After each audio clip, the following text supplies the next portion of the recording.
Welcome back, everybody, to the Jacksonville Jaguars franchise here on Madden 21 for the next gen. As today, we've got some Week 2 action here, facing off against the 1-0 Indianapolis Colts in an AFC South clash. Last episode was our first game of the year, and we unfortunately lost in overtime to the Ravens, 31-28. It was a very odd game. Lamar Jackson threw for 400-plus yards and 4 touchdowns, but he also threw for 4 interceptions, which is pretty wild. Coco Nwosu had his first career multi-interception game. It's crazy he did not have any as a rookie, but of course he had one in his first game, not as a rookie. Nobody really ran the ball well either, and I don't want to overreact about the offense Week 1 because I know it was a little bit ugly. I know Coco Nwosu was not great, and I know he used a mid-round draft pick on a quarterback in Marsucio Walteron, but as I said, it's not time to go crazy. It's one bad game for Coco. I'm sure he will bounce back. Despite the loss, cornerback Zaire Wiggins won AFC Defensive Player of the Week. He had 2 interceptions, one of which was a pick 6. Julius Williams also had 2 interceptions, so that's cool. I have put Ronnie Harrison on the trade block. He's kind of the odd man out on our defense, and he's also an expiring contract, so I really don't think we need to keep him going forward. Probably not going to trade him right now, but I think it is something I'm going to do early in the season. And it seems like the offers are mainly third-round picks with an additional later pick, which I think is fair value. Rodney Harrison's a pretty solid player, but he's not worth a ton more, especially considering he's on an expiring deal. So our opponent today is the Indianapolis Colts. Of course, they are led by now third-year quarterback Rodney Allen, who threw for 2 touchdowns in Indianapolis' Week 1 victory against the Houston Texans. We all know Rodney Allen very well on this channel, and he got some help in the offseason in the weapons department. The Colts used their 4th-round pick on wide receiver Dale McBride, and for those who follow the Westlake series, you know Dale McBride is not some ordinary 4th-rounder. He had a really good NFL debut, 6 catches, 87 yards, and a touchdown. He's going to be a problem for our defense. He was probably Westlake's most reliable receiver last year in Season 14 of that dynasty when the Hornets won the championship. I would say more reliable than 2nd overall pick Carter Westwood of the Steelers, who also had a touchdown in his debut, by the way. So let's not waste any more time. Let's get right into it. Week 2, NFL football, the 0-1 Jacksonville Jaguars coming off a very tough loss. You know they're hungry, and they're out for blood. Taking on the 1-0 Indianapolis Colts, coming off a very close win in their first game of the year against a divisional opponent in the Houston Texans. The next 4 games for Jacksonville are all in division. Their next 2 games are against the Texans and Titans, and then they play the Colts again in Week 5. So Jacksonville's getting Indy done with early in the season. Jacksonville going to start with an early run here for R.J. Ewell, who gets a nice gain of 14. We saw Ewell glimpse flashes of superstardom at the end of last season, but in Week 1 he did struggle, 17 carries for just 42 yards. J.K. Dobbins was not much better.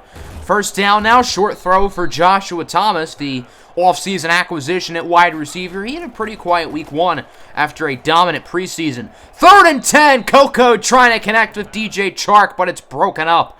So here comes the field goal unit, a 51-yarder for Volker Gantz, and he drills it. Volker Gantz was extremely good in his Jacksonville Jaguars debut last week. He went 4 for 4 on field goals, including the game tire as time expired in regulation. Now he's 5 for 5 on field goals as it's 3-0. Indianapolis football, Rodney Allen, 2nd and 7 up the middle for Jordan Reed. Jaguars fans, I have good news. Jack Doyle's no longer on the Colts. Doyle has been terrorizing the Jaguars defense for a while now, so it's good to know that they won't have to worry about him. Nice play on the screen by Marlon Mack. He is still the Colts' lead runner. They've had Jonathan Taylor for a few years and really have barely used him. 3rd and 10, Allen trying to get it to Pittman, but it's broken up by the 2nd-round rookie Bob Adams. That'll force the field goal unit out. A 48-yard attempt for the veteran Chandler Catanzaro, and it will doink off the crossbar. No good. And the score will remain 3-0. So Jacksonville gets it back with very good field position off the missed field goal as Coco goes deep for Casey Shock for a big gain of around 29 yards. Shock was very solid in the Week 1 loss against the Ravens. Jacksonville certainly missed him at the end of last season after he got hurt. Now Shock again to the 10 for nearly a first down as Jacksonville's getting very close to this end zone. 3rd and inches, handoff for R.J. Ewell. He's going to try to run past the defenders. He does. Can he get in the end zone? However, not quite. But he is brought down at the 1. Ewell with 33 rushing yards in this first quarter after only having 42 in all of week 1. And then on 1st and goal, Coco connects with David Njoku for the score.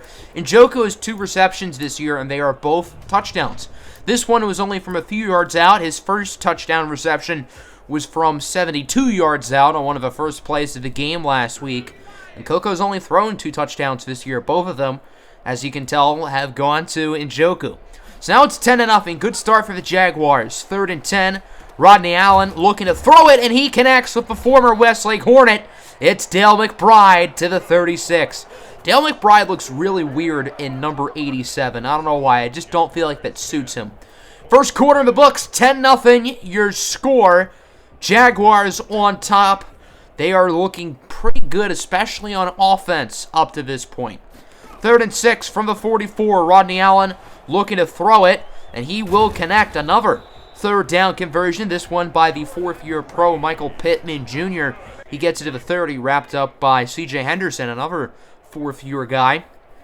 Now at the 29, 2nd and 8 for Indianapolis. It's a handoff for Marlon Mack. Mack breaks the tackle, gets the first down. The Indies getting very close to the end zone as they are now in the red zone. Jordan Reed is hurt. Wow, that sounds like a broken record. 2nd and 8 from the 17 now. Rodney Allen again looking to throw it, but he has no time. Josh Allen brings down the quarterback. It's a contract year for Josh Allen, and he knows it. Allen had 1.5 sacks last week, and now gets a sack here. So Josh Allen already has 2.5 sacks so far this year. He had double-digit sacks last year, and he's going to be getting big money this offseason from Jacksonville or from somewhere else. 3rd and 14, Rodney Allen. It's a short pass for Ricky Seals-Jones, who is in the game for Jordan Reed. He does not get the first down. It's the first-round draft pick, Josh Jordan Jr., who brought him down. It's now 4th and 3. Here's Catanzaro for the field goal. It's nearly blocked. Josh Jackson was in the area. But the kick is good, and it's now 10-3. Indianapolis on the board. Jacksonville back on offense. R.J. Ewell loses a yard, wrapped up by Tack McKinley. So the Jags' drive was very long. It ended up stalling out. We're going to go right to the Colts' next drive at the 2-minute mark here in the first half. Rodney Allen on 3rd and 9 connects with Michael Pittman Jr.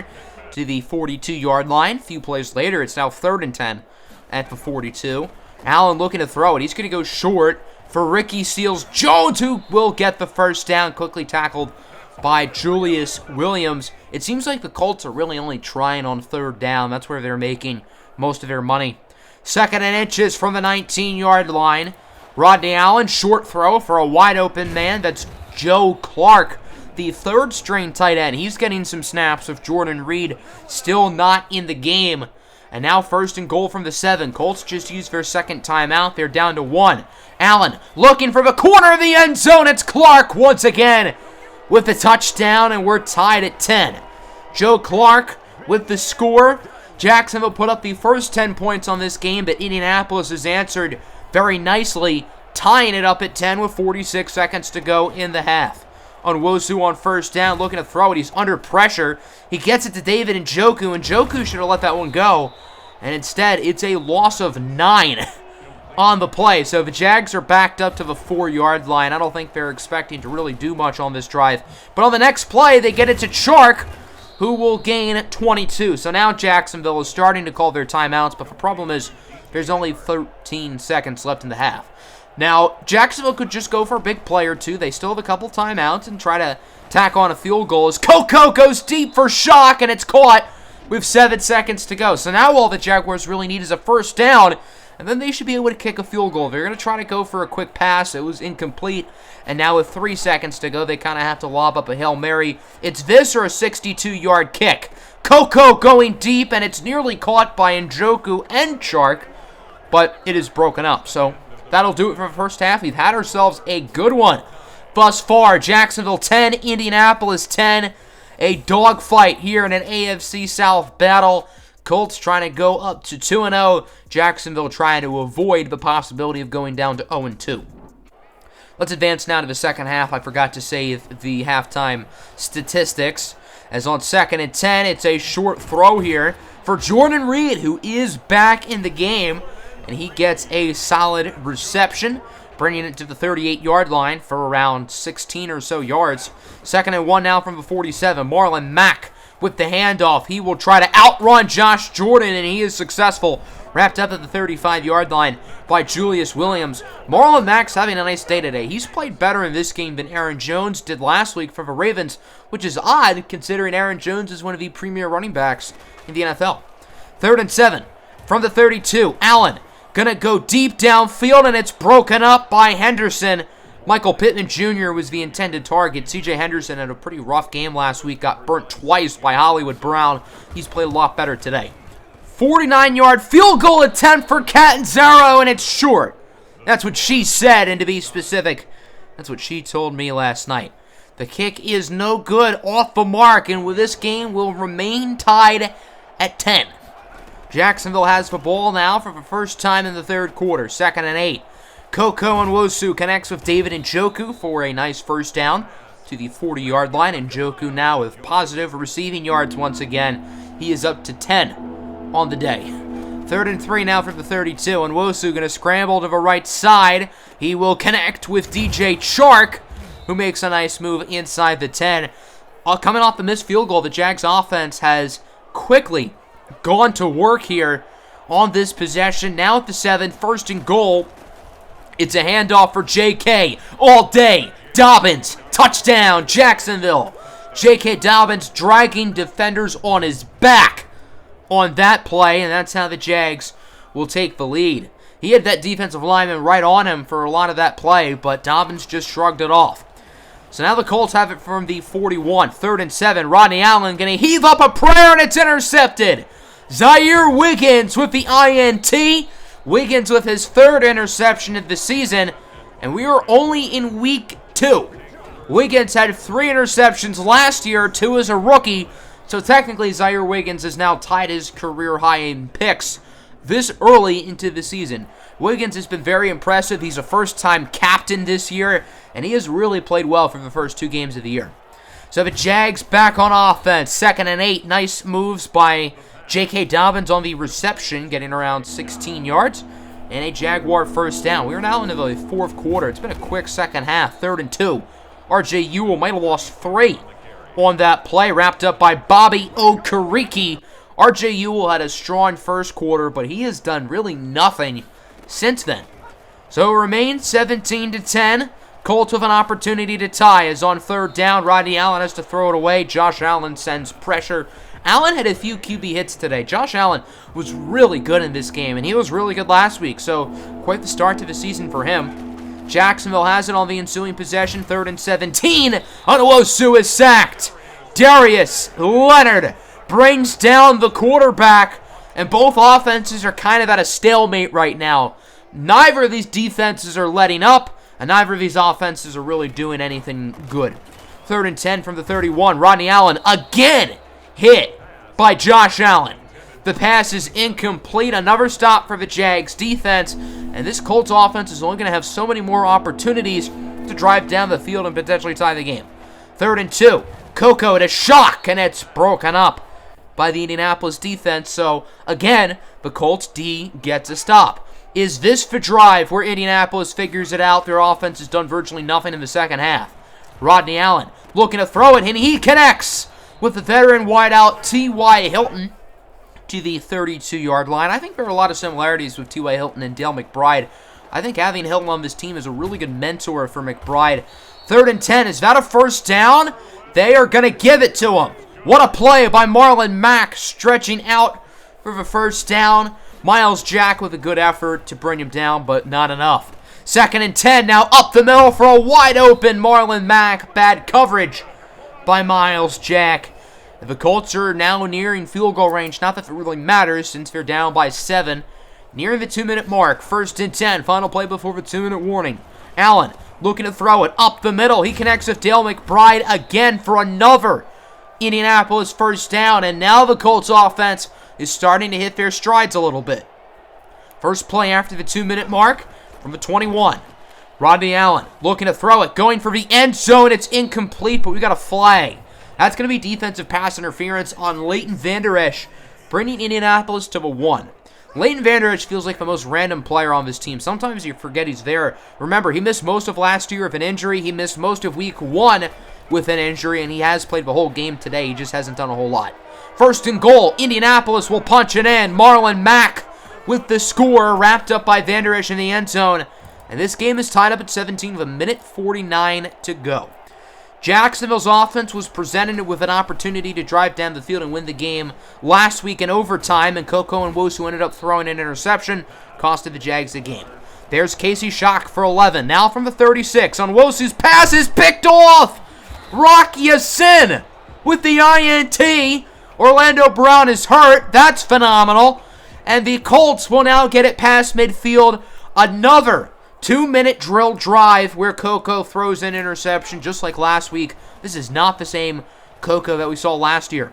3rd and 10. Rodney Allen incomplete. Pressure from Josh Allen. So the Jaguars defense with a huge stop. The offense gets a massive break. And now the offense gets another opportunity to drive down the field before overtime, as the Colts did not take advantage of their good field position, but there's one problem. Rigoberto Sanchez has pinned Jacksonville inside the 5. So we're probably looking at overtime here most likely, as R.J. Ewell with a nice run. Okay, maybe not. Jacksonville calls timeout number 1. They still have 2 remaining.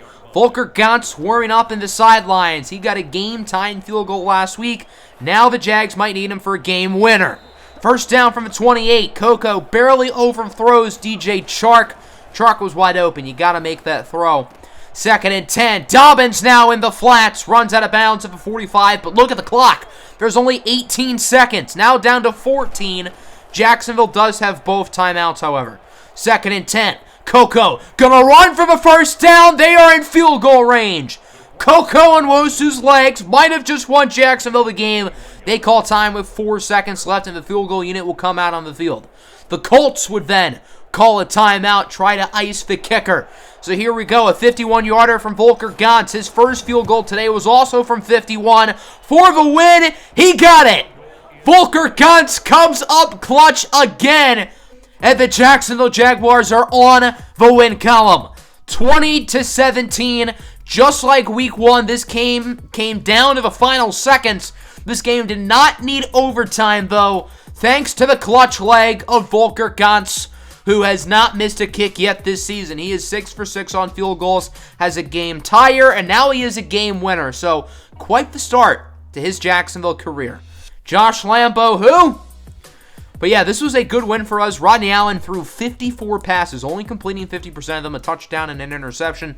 Rodney Allen wasn't bad. I would say he was mediocre. Coco as well was mediocre. He was really not that impressive today. Again, we're not going to overreact. Coco did not play at all in the preseason. He might be rusty, but he hasn't looked overly encouraging through 2 games.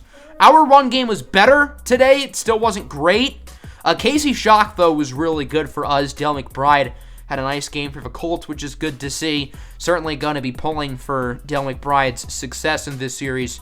Josh Allen with another sack, Zaire Wiggins with another pick, and Volker Gantz with excellent kicking. I think it's fair to say Josh Allen, Zaire Wiggins, and Volker Gantz right now are our team MVPs. So that will conclude today's episode. Next time, we have the 0-2 Houston Texans searching for their first win of the year. The re-signs phase is now popped up. We have a lot of guys in here we got to bring back. Josh Allen needs a new deal. Miles Jack, David Njoku, Brian Burns, who's done nothing through like 2 weeks. Brandon Linder, J.K. Dobbins. A lot of key players on this team. Volker Gantz only signed a 1-year deal with us in the offseason. So I was thinking that I'm probably just going to wait till the offseason. I think that'll make things more interesting and more realistic. So, yeah, next episode we got the 0-2 Houston Texans. We might have our first prospect profile of the season. I'm not sure. That'll either be in weeks 3 or 4, and you guys will get your first look at the upcoming draft class. I've been working pretty hard on it the past few weeks, and I think it's a really fun draft class that will be entering the series next year. So I hope you guys enjoyed. Make sure to like and subscribe. I'm out.